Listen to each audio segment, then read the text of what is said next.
Go ahead. This is Tommy's mom, Grace, and I never did know what her last name was. This is his dad, Morley O'Connor, who was a ship. He was in the maritime service or whatever, and he also ran the ferry that ran from Fort Erie to Buffalo, back and forth, before the days of the Peace Bridge. He was. Let me see what it says on the back here. I should have my glasses. He was an airport engineer who also worked on the Lake Erie. So, that takes care of that one. Okay. This is my grandmother and grandfather with their first children.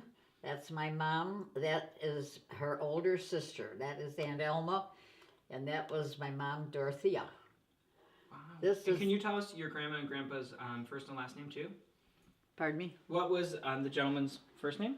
This is Joseph Cam, and that was Otelia Regina Hager Cam. That's my grandpa, Joseph Cam. This was his father, John Cam, and that was his wife, and those must have been children, but I don't remember what their names were. I have some records of it someplace. So. Wow. And what did the Cams do? The Cams were, he came over here as a baker, set up a bake shop, and then they got into the malt business. And that's what Grandpa followed through, into the malt business. And when the Prohibition came, the malt business in the city of Buffalo just passed away. And that was about $1 million business at that time. And it just went berserk for a few years. Well, Prohibition came along, it put them out of business. Wow. So they went into the feed business then for a while. As in like cattle? And cattle feed, yeah. Wow.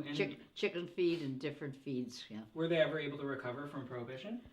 Not really, because for the years that Prohibition lasted, they had to get into a different business, and then they just never came back into that business again. So they never transitioned back to malting? Not to malt, no. Can you show me again? Can you point to those folks in the picture so I can see? John Cam.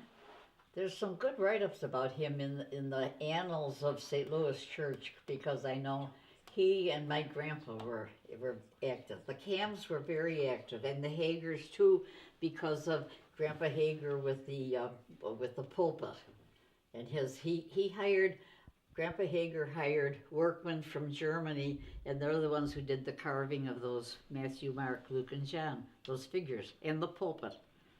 So